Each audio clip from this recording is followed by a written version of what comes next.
All right, you have to cue those ospreys or they won't sing. Come on, guys. All right. Well, anyway, it's great to have everybody back. I'm John O'Loughlin. Welcome to McDuff Lives, and it's our Friday, so we bring to our stage my lovely wife Marcia, and Marcia has been kind enough to join us these past 6 or 7 weeks, and I have always enjoyed it, and I think everybody in the chat has too. So, Marcia, welcome. Thank you. So good to be here. Good morning, everybody. Hope you're having a good week and that you are safe wherever you are. And just for the record, we are using Rumble as our primary base. However, I am opening up the YouTube channel for folks just to let you know that we're here. And usually I'll take the shows down after the show if I do it on you. The bottom line is please subscribe to our Rumble channel. It's called McDuff Lives. It's all one word. All you have to do is go there and push the follow button, and you will get notices of all the upcoming shows. So that's our request for today, and thank you all once again for the support we get. We get support on Patreon, and also we've been getting support on my Substack. Nice. The Substack is just called John O'Loughlin Substack. The subtitle of it is Cancercide Journal, which sounds very heavy, and it is because I started it as soon as I got my my diagnosis last in 2023 in July, and or whenever it was after that I started. But I've still had this real, just tremendous anger at the fact that I was, diagnosed with the metastasis, and a lot of that has been very beneficial because I don't say no to I don't take what doctors say lying down. I am very curious. I'm very demanding, and I'm also very, very open to learning. And this is where Marcia comes in because she has been way ahead of me in the nutrition studies. Some people just don't realize that nutrition is the key to health, and I'm not saying it's the only key, but we can't screw up our nutrition when we're fighting disease. So, man, the changes we have made are just making me so happy because my, as far as the prostate PSA is concerned, it's still negligible. And all of my blood work comes back within normal limits. And I have restored my energy now since we got off the hormone replacement there. I mean, the ADP, I think it's called. Anyway, the Lupron is the name for it. Deprivation therapy. Right. Yeah. So that's all a very, very good report for me, and I feel terrific about it. And so this is where we're going to be next week. So thanks for joining us, and thanks for excusing us for a week as we go to a nutrition seminar with a number of other folks on the same mission. And we plan to attend to a lot of doctors and other therapists, present presentations. We intend to relax at this resort facility, and we intend to eat and eat and eat because that's what we did the last time we went there. And it's really exciting. So next week I'll be gone. Marcia and I are going to have to say goodbye to you for a week. But everything is going very well from my point of view, and I think Marcia, how do you feel at this point in our cancer journey? I am so thrilled at how you have embraced this new approach to nutrition, and I am so happy to see how well you're doing. First of all, that the PSA is negligible, and even at the last doctor visit, the word remission was used. That felt really good to hear him say, yes, you're in remission. Yeah, I was thinking, why doesn't somebody say remission? So I just asked him, would that be appropriate? And he says, yeah. Yeah, that was great to hear. Yeah. And these last 8 or 10 months after the first doctor told me that it was going to end my life. right, right. And the last few weeks, months, has watching you do the work that you've been doing, rebuilding the walkway in front of our house, has been remarkable. You didn't have the energy or the strength to do what you just finished doing a few months back, Yeah. 6 months ago, even. You are so, and Toto's happy about it too. You're just doing so well. You have so much Hmm. energy, you have so much enthusiasm and eagerness to move forward. It's just wonderful to see how well you're doing. If you're interested in more about our nutrition journey, please visit nutritionstudies.org. And also the formal name of it is the Center for Nutrition Studies. Hmm. So that's the basic idea that we are pursuing. And again, it's just such an amazing blessing to me to be sitting here and feeling terrific. And wow. So I guess that's my story of the week.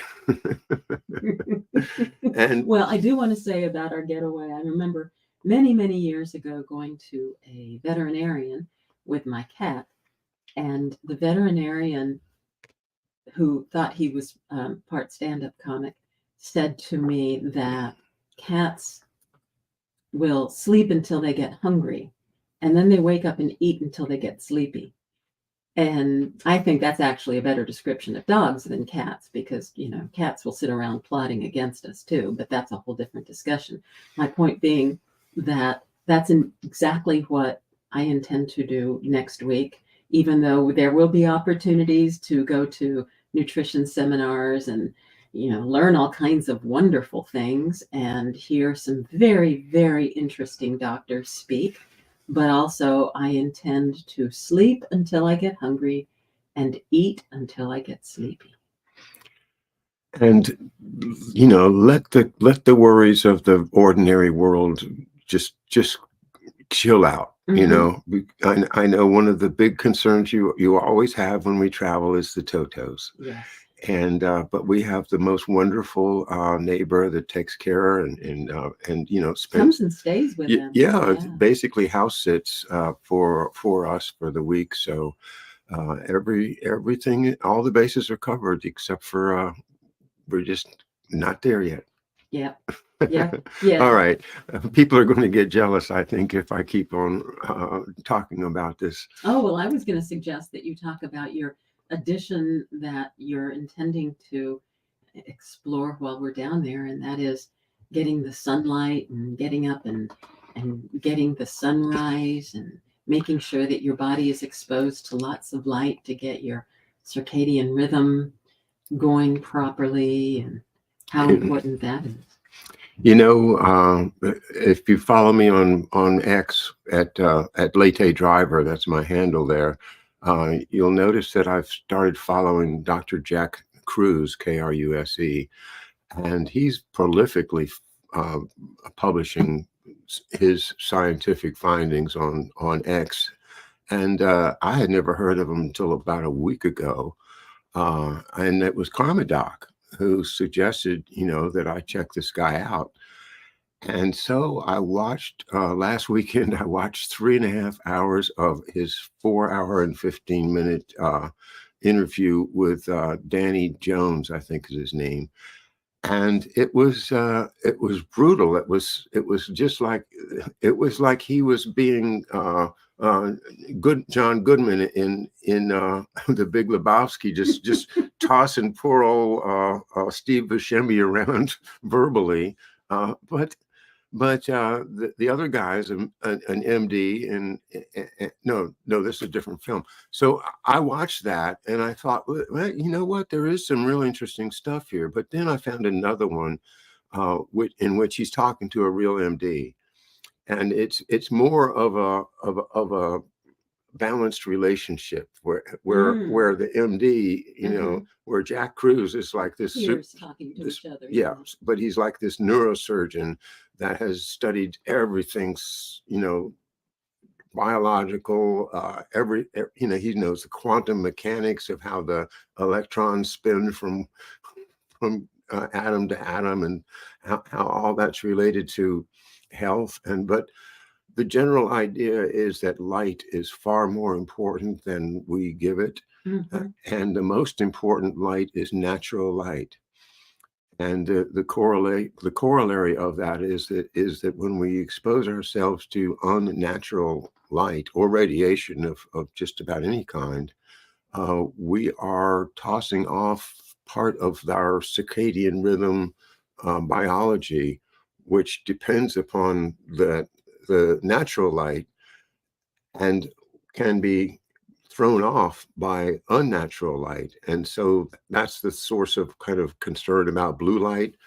I have blue light glasses on, not because I knew this, but because the blue light used to give me a headache. But aside from giving you a headache, and that's a big symptom, right? That something's going wrong because of the unnatural Mhm. light frequency that Mhm. you're taking in, and especially the quantity of it. And then, so anyway, that's my idea, is to kind of follow his idea. Now, of course, I'm not going to be seeking to get a sunburn, but on the other hand, I'm not going to be wearing any of the Sunblock. sunblock stuff, because Mm. that's part of what he sees as the big problem, is Hmm. that when you block out the sun's natural rays, then your body doesn't get those rays that it needs to do internal biology, at the cell or even at the atomic level, that it's just never really been studied as intensely as this guy has done. So Interesting. I'm really interested in it as a way to combat disease. It's interesting to me as I listen to you talk about this, and you were talking the other day about the sun coming up and Mm-hmm. being cognizant of the sunrise and looking at it, not looking directly at the sun, of course, but Yeah. looking towards the sunrise. And I think as you're talking about this, I think about how, as humans, there is something about sunrise and sunset that attracts us. We always want to get up and watch the sunrise, and photographers take lots of photos of sunrises and sunsets. And very often they come with beautiful colors that really actually aren't natural. But Sometimes that has to do with pollution. But my point is that you very often, we find ourselves drawn to the sunrise and drawn to the sunset. And it makes me think that something about our physiology tells us that we need to coordinate with the sun. yes, and that is the big, and it's like you slap your forehead, say, of course we do. I mean, up until a couple hundred years ago, nobody did anything after dark. You just Right. went into your little hut, and you tried to sleep through the cold. Mm-hmm. And it is the biology of darkness that creates the body inventing a way to stay alive during the winter, using stored or converted light. It's not photosynthesis, it's a different process, but it's kind of like photosynthesis, if I understand it The so far. human version of photosynthesis. And so this is how bears can sleep all winter and not have to eat, because it provides a way for the body to make its own glucose to feed the the body's processes while you're not even awake. Well, we'll come back with lots of photos of sunrises and sunsets and shadows on the sand and all kinds of things. Yeah, yeah, okay. Well, Giera Millie is here. Hey, Giera, and yeah, we have a séjour next week. That's a nice way to put it. Yes. Yeah. Um, well, tossed out a bunch of ideas on the meme this morning, and guess the first one I had was the election, and um, I I don't really have a whole lot to say about it myself. I think things are so far, so many layers away from my ability to know what's going on that it's really hard for me to have any faith in the election or how to go about it. But Yeah. on the other hand, I am convinced that we all have to vote. We've got to vote, even if you know you're going to lose. You've got to vote because, and here's why. Suppose that the people that are subverting our democracy, our republic, are doing this to get us to not care about voting. And when we get to the point where we just don't care about voting, then they will just turn it into a class personality contest that really has no meaning whatsoever. And that's the end of any semblance of our Constitution's plans for our government.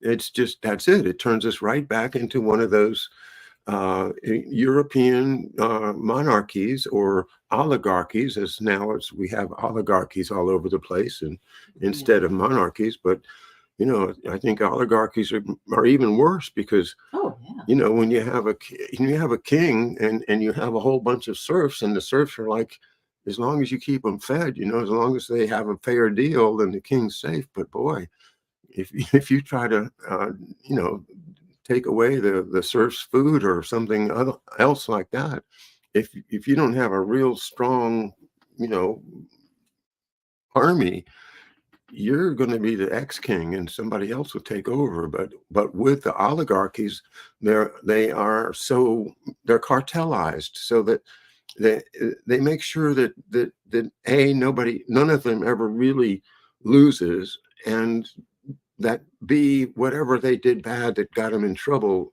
gets covered up. So it's like this. It's like a secret bond that oligarchs kind of like chivalry or honor among thieves. But it seems to be the way things are going, and I don't know how to sort things out except for to just keep saying this ain't democracy. This ain't the Constitution. This is, as I've been saying from day one, uh, the, the assassination of President Kennedy in 1963 was a coup d'état, and the people that did it and their successors have been running our government ever since. Yes. And it's so hard for people to actually accept that and do the mental change of, oh, okay, now I'm looking at the world differently. I'm looking at all of these presidents from Carter and Johnson and all the rest of them as puppets. The Bushes are puppets. They're all puppets. um, and that's something that we can agree on once we study it. Either you can study it from the conservative side, you can study it from the liberal side, like Andy Craig did. And what did he do? He wrote a book called Presidential Puppetry, Hmm. all about that same idea. So we have to vote because we need to show them big numbers that 80 million people voted this way and 80 million people voted that way. Well, that's 160 million torches and pitchforks that they have to consider. I wonder how many people voted in the last presidential election. Do you know? I don't think we'll ever really know. Well, that's true. Yeah, That's I mean, I don't even want to get into it because it's a very, very hot topic to just try to unpack the fraud that most people on Trump's side think existed in the 2020 existed, and to try to convince somebody that was a Biden supporter that there was fraud. I mean, they're just not happening. So right. it's an unsolvable dilemma right now. It is, but I think the point that I'm trying to make is that it's something that I want to see, whatever the official number is, whether or not that's true, Yeah. because I want to compare it to the official number this time. Because I think you're making an important point that we start to get jaded. We get to the point where we say, oh my God, my vote doesn't matter, or, I hate them both. I don't know who to I vote did for. that. Yes. I did that 4 years ago. And that's said I'm throwing up my hands. There's just no choice here. And besides, we're living in a blue state that's dominated by Baltimore. Right. So anything I do is either going to just be worthless opposition or worthless support. But the point that you're making is that that's what they want us to do. Yeah. And what I'm saying is that by tracking the numbers, just by knowing, we kind of get a hint, maybe if we're getting real numbers or anything close to real, that it's working. Are fewer people voting? Are fewer people participating in the process? Because if that's their goal, then we want to make sure that they're not achieving their goal.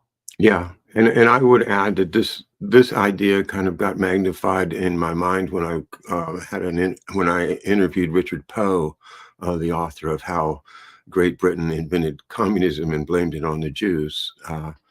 One of the more important books that, to me, what Richard Poe did was he made a consistent narrative of the various things that I and many other people study in more detail. And, like I'll do an hour show on something, or even 2 or 3 hour shows on something, but I haven't crafted the whole arc of the history to put it together to make the case that he makes in his book.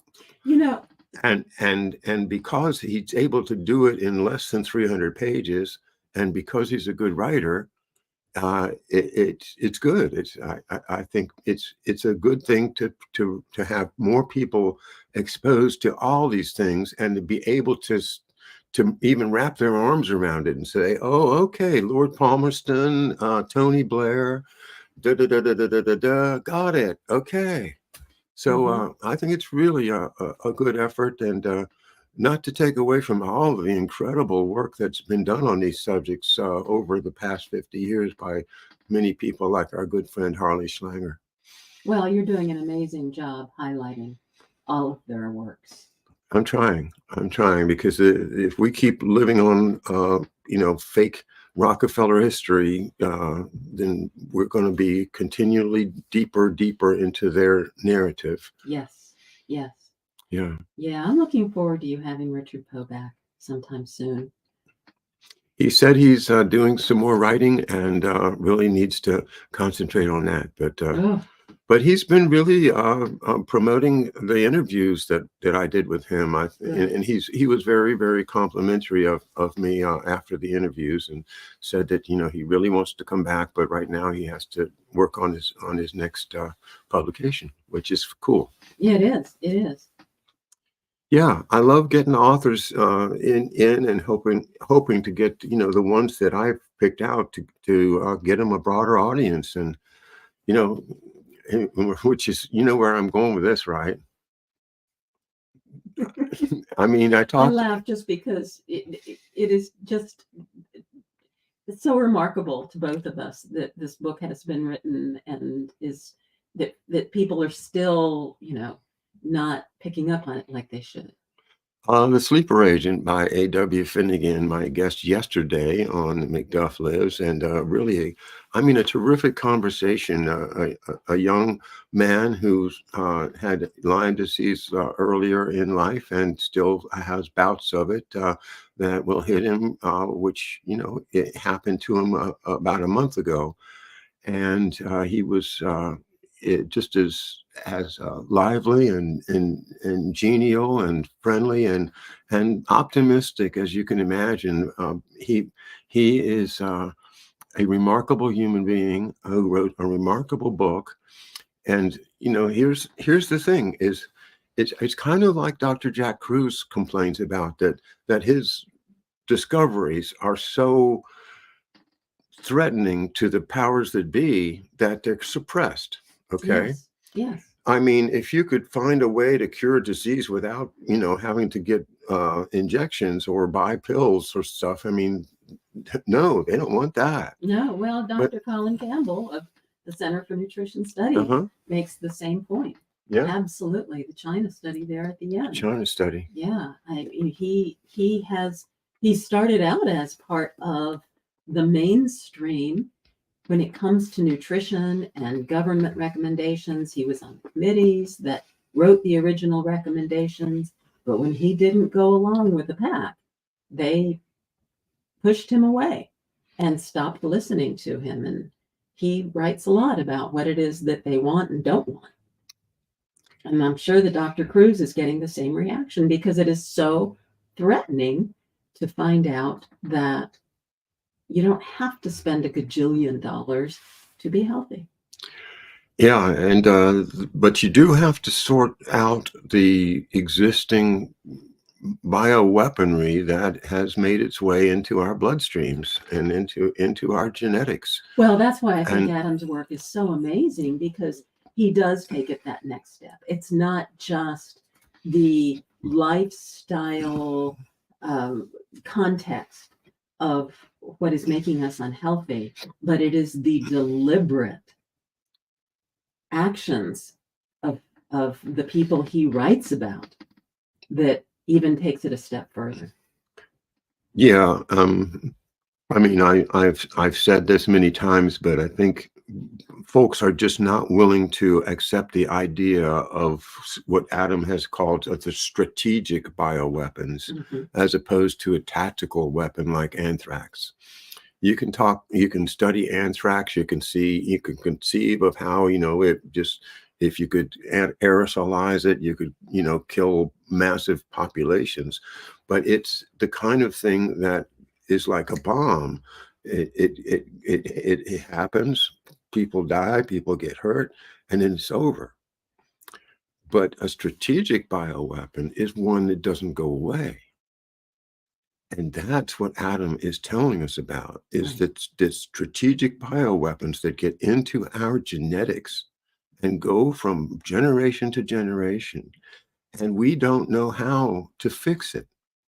And we need all of our potential genius medical powers, all of our great brains that are going through medical school right now, and our great biologists and physicists and everybody, to understand that we all have been infected by a super antigen that we can't figure out how to get rid of. And it manifests itself in Lyme disease, or it manifests itself in encephalitis, or in some type of psychological things that come, or it may attack other parts of your body depending upon your personal chemistry. So they don't want to deal with this.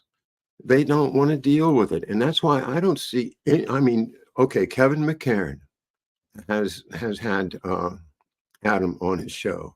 Carmadoc has supported Adam's work as a physician, a practicing physician, and a number of other people, but it's nowhere near enough.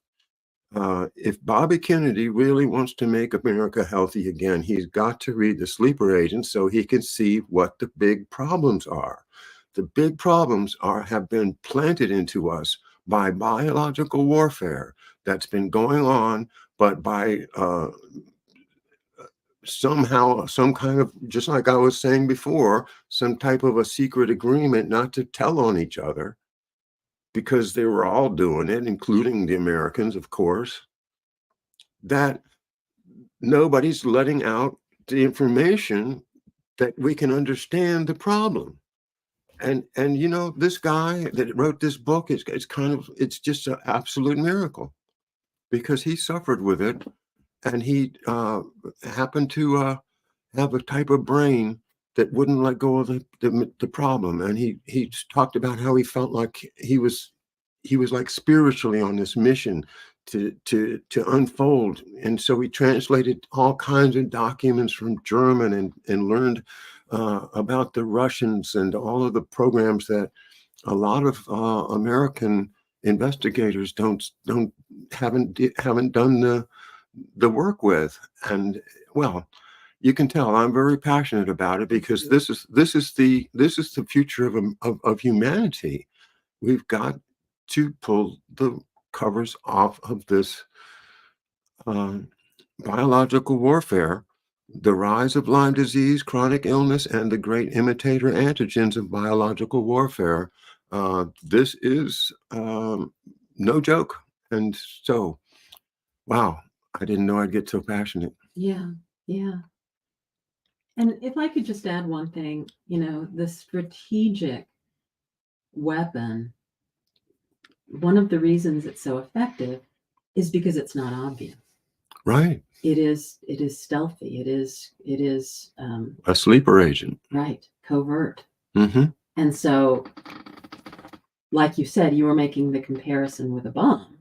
The bomb happens and you can't ignore it. Yeah. But when the sleeper agent, when the stealth bioweapon gets into the population, people don't even realize that that's happened. Yeah. People start getting sick and they have no idea that it goes back to this infection, this virus, this agent that has been released into the population. All they know is that the population is getting sick and weaker, and that all the resources are being redirected into taking care of the population. I mean, my gosh, right now, and this is a number that I've quoted a lot, but 20% of our spending right now is on healthcare. And it is projected, I read this just recently in Dr. Esselstyn's book, that it is projected that by the midpoint of this century, we'll be spending 40% of our money on healthcare. That's taking up all of our resources. It's horrible. We have some comments. Let's say hello to everybody. And okay, we've said hey to Jeremy, and our good friend Corky is here. Hey, Corky. The liminal state, like subliminal, but liminal, like on the surface, I guess. Interesting. And Corky agrees with me about 1963. Yeah, that's why I put this little hashtag thing, undo the coup, with a hashtag. I think that's the simple, easy way to pass the message around. But maybe you got to put 63, the 63 coup. It's true that we've had subsequent coups since then, and we had other coups before then, I imagine. But the government has always been generally acknowledged by the people to have been legitimate. But when you have Alan Dulles covering it all up, and the Warren Commission and all of the lies that are sanctioned by, guess what, national security and the doctrine of plausible deniability, it requires them to cover it up. If they don't cover it up, then they're violating the National Security Council 10/2 that was signed by Harry Truman in 1948 and kept secret from us for about 50 years. So now I'm aware of it. I've done the legal research. It's absolutely easy for Congress to say, you know what, we don't want this anymore. Let's extract it from our body of laws and prevent it from being reinstated. And if we could do that, then so many people who are under that plausible deniability dilemma can come forward and say, yes. Why can't we start a campaign? Yeah. Start a campaign to get that done, to everybody write to their congressperson. Let's do a form letter that people can just take and put on their particular congressman or senator. I'm going to do that. Yeah. And even put it on my legal stationery. because I really believe that Yes. if people understood that it's the law is they have to lie to us. It's not just because they're evil. Right. There may be a little bit evil in pretending that that law is constitutional, which it's not. But nobody's brought it to the Supreme Court, and it's really up to Congress to define, our laws. So, and the people who But who has elect them, standing to bring it up to the Supreme Court? well, everybody would. Well, I can imagine a lot of people, but I don't think anybody's going to do it. Okay, because that was going to be my next question: is who has standing? Therefore, how can we get somebody to really take on that?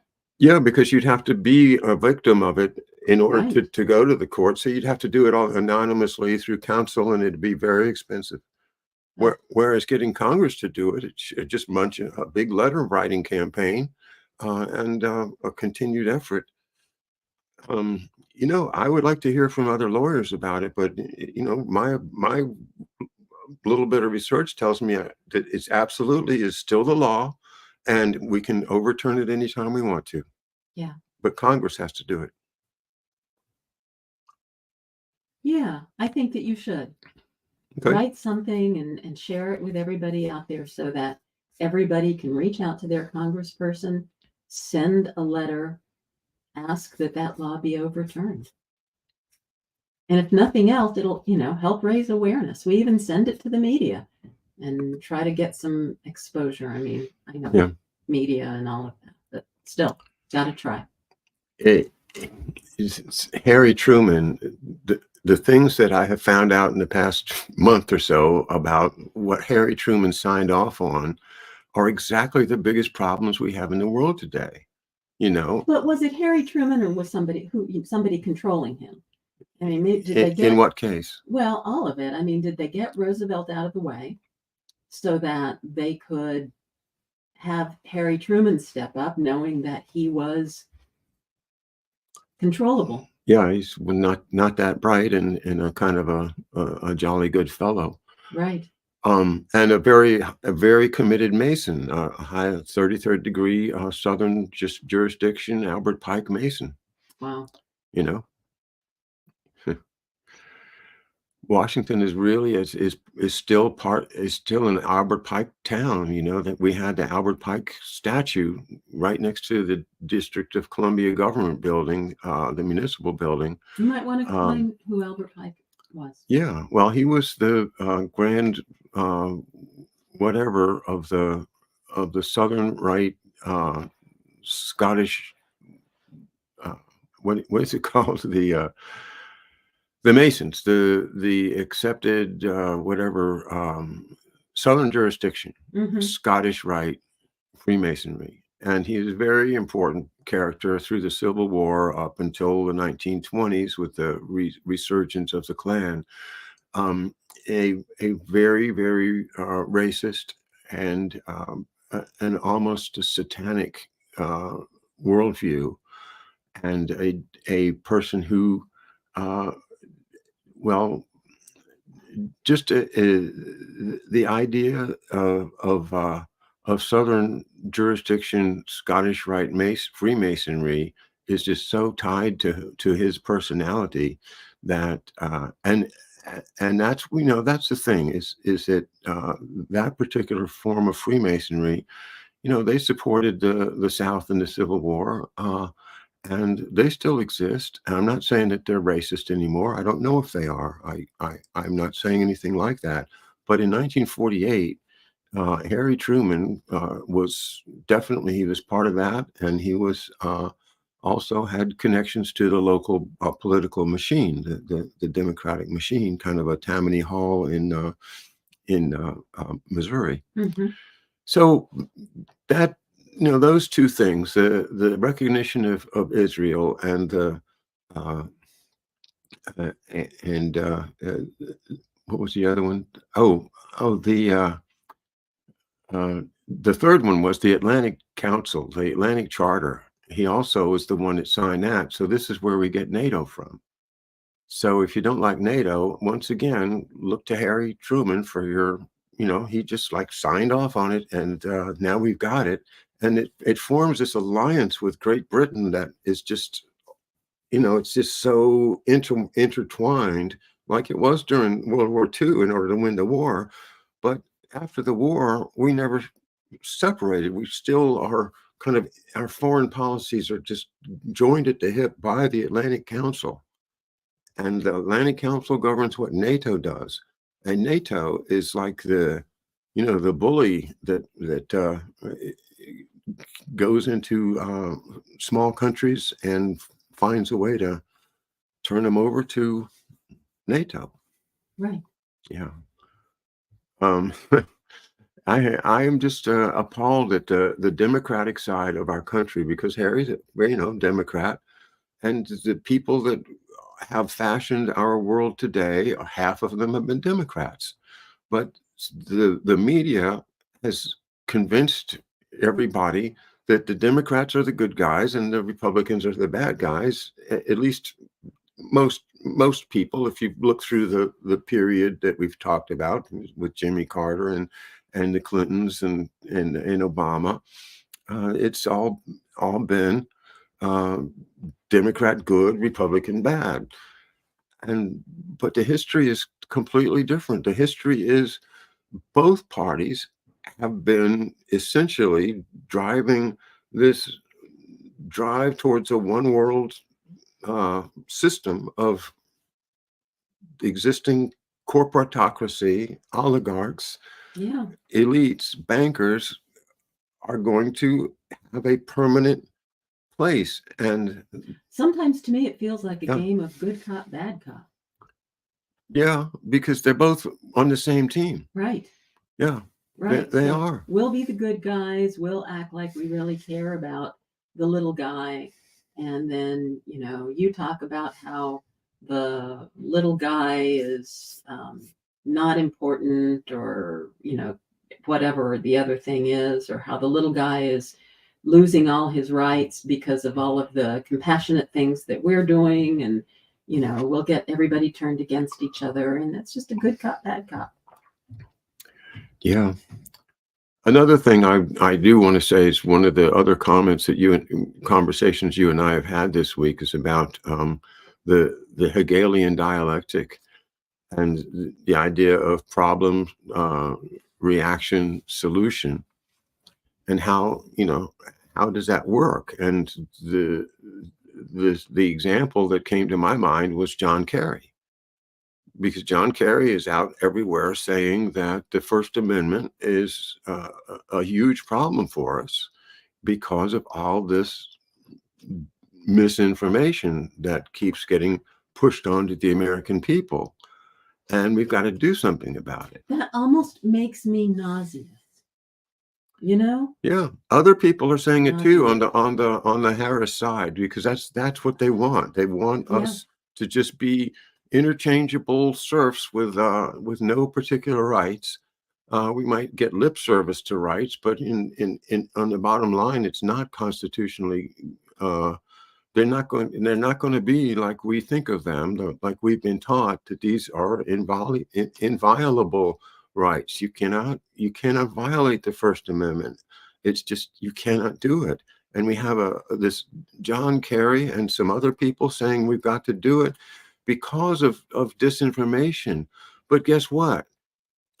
Who's putting all that disinformation out there? Right. It's the spooks. It's the Five Eyes behind the scenes creating a lot of misinformation that then John Kerry can say, look at that, all that misinformation. Uh-huh. So you see, it's problem, reaction. And then the American people are like, you know what? John Kerry's right. Look at all this horrible misinformation. People are lying about the hurricane. They're lying about the election. They're lying about Trump. They're lying about Harris. They're lying about COVID. They're lying about everything. My God, we've got to stop it. Right. And it becomes a popular will. It becomes a mass psychosis that that people are giving yeah. up their rights in order to feel safe and free, and that's just totally crazy. The minute we start giving up our rights, we have lost. And dang it, you know what? I will speak out on a regular basis about the U.S. Constitution and our rights, because those are guaranteed in this document. Hooray, where's my flag? Oh yeah, I got my flag right here. There you go. There you All go. right. I cannot stand anybody who's going to tell us that we have to start limiting our rights because that's good for everybody. Yeah. But that is how the only way that they can keep everything, a lid on everything. It is. Hillary Clinton recently said it. She said, if we lose control, then well, I don't know how she put it, but it was like we can't lose control of the narrative. They're controlling the narrative, and if they lose control of it, then they're sunk. And it's also, George H.W. Bush once said that, if the American people knew what we were doing, they'd hang us from the nearest street lamp, lamp pole. And, whether that's apocryphal or not, but that it sounds right, because they know that it's not just, the biology, the sleeper agent, which, is a huge thing they've kept covered up for the past 80 years, but it's also all the other horrible things Sure, that all they're of the covering up. well, and the fact that they are running the country for the benefit of the oligarchs or the corporations, for the corporate leaders and their stakeholders. And we're talking about the corporations on the very, very top of the pyramid. And that is those are the constituents that our elected officials are supporting and helping. Let's see. Jerry has been paying attention to Adam, really eased into interviews over time. Yeah, yeah, I agree. But the other part of it is putting all of the pieces in a way that people can understand it, figuring out what's a bite-sized chunk and not overwhelming people with too much at once. Mhm. And but for me, I just wanted the whole thing. I wanted it all at once. So in the first 6 or 7 interviews, I'm like drinking it in, like, wow, wow, wow. It's just blowing my mind. And now I think, as we've just, well, it's maybe a month or so between interviews. I think I've absorbed a whole lot more of the basics and am now able to maybe ask better questions to lead him through the material I want to cover. I'm now much more able to direct the conversation because I have the sleeper agent under my belt pretty firmly, and so yeah, And you and Adam know each other well. Yeah. You guys have developed a really, really strong bond in terms of respect for each other's knowledge, and so the back and forth can be very enlightening and interesting because that's all part of it. Hello, Beppy. Happy Friday to you, and it's a beautiful day here on Mystery Island here in southern Maryland, USA. It's just gorgeous out there. Finally feels like fall. Yeah, A little nip in the air. That's right. Let me see.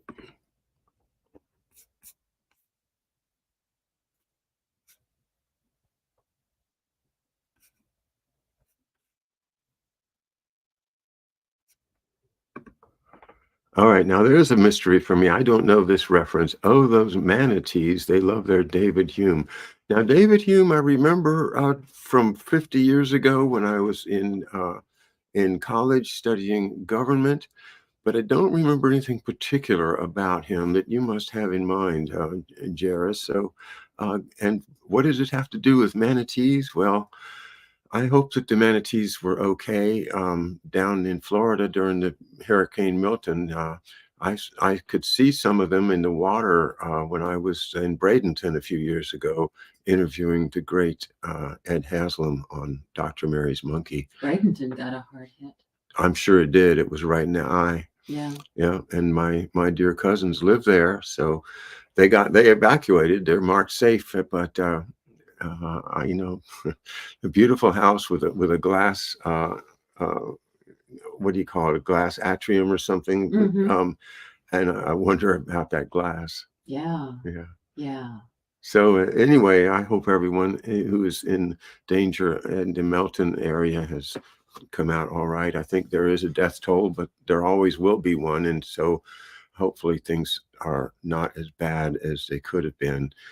Unlike Helene, which is far, far worse than it could have been. Yeah. Mm. But the David Hume reference with the manatees is still a little unknown. Okay, we need to know, what do you mean by humanities? We got to Oh, know. wait. Humanities.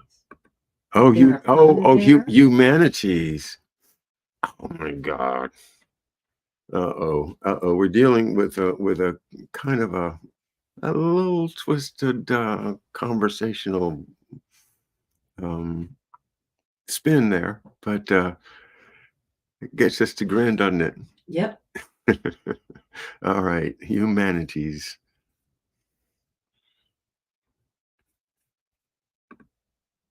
And national insecurity.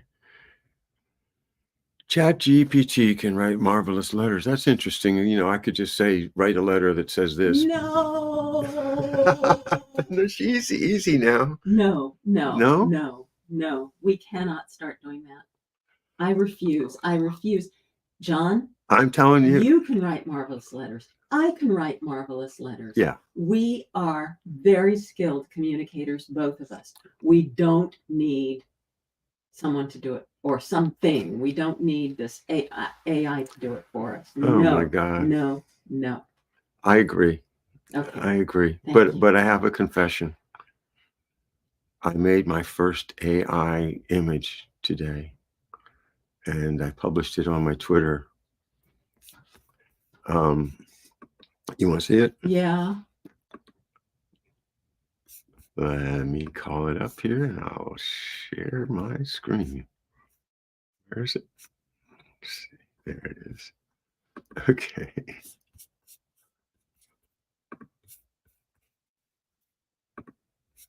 I'm waiting. Oh, I know. It's coming. It's coming. It's coming.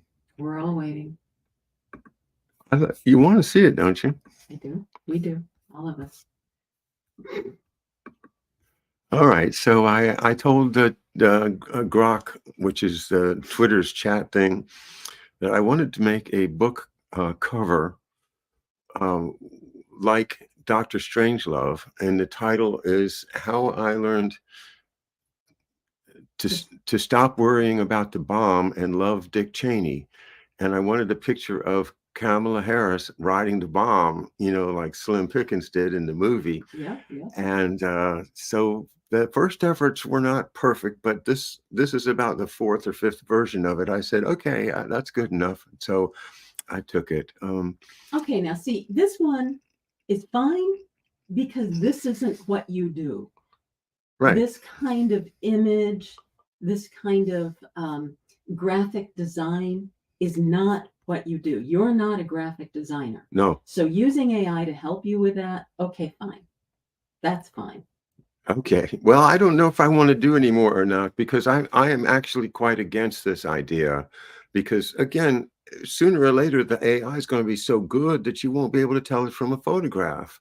And the whole destruction of reality continues if we keep going down this path. Yeah, the destruction of reality. Mm-hmm. There you go. Yep. Get That's back exactly in what your it is. cubicle and turn on your computer. Well, but you know what? Yeah. It starts as the destruction of reality, but then it evolves into the redefinition of reality.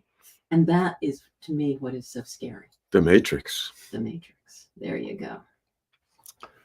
But you know what? Before you go away from this image, it's so small, I can't read the text at the very bottom. Was there something there too? No, that's just fake text that Okay. was generated by AI to help it look like a book cover, I guess. I see. I see. They always mess up something, you know, something in the spelling or something, you know, to keep it from being exact. But I don't know why they do that, but anyway, I could probably refine it more by going back to the Grok and saying, make this bigger, Right. change her, put a cowboy hat on her. But you know what? I've never seen her in jeans and a casual shirt Yeah. and, hiking boots like that. Put her in a suit. Well, that's just the thing is you just got to keep editing until you got it where you Right. want it. So, but I thought that was close enough. It's actually very, very clever, and it's very funny. And I don't have any quarrel with you doing that. I think you need to spread it far and wide. It's Yeah. funny. All right. Let's see.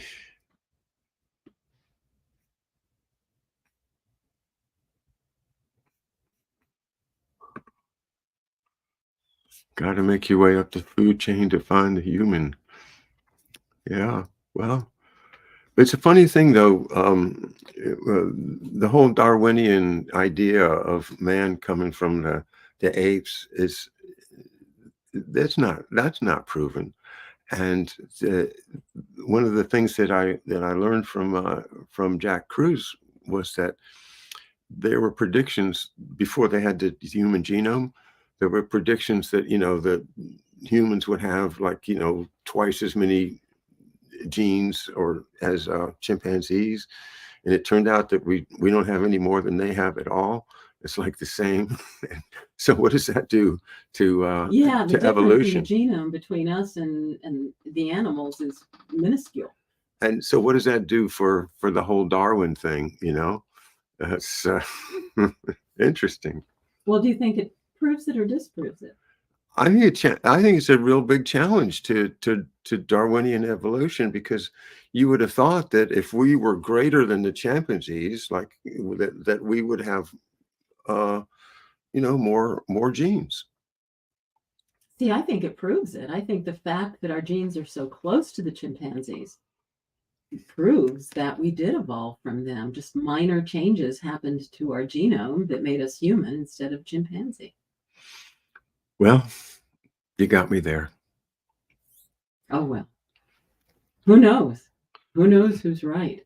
Yeah, I think the questions need to be raised and answered.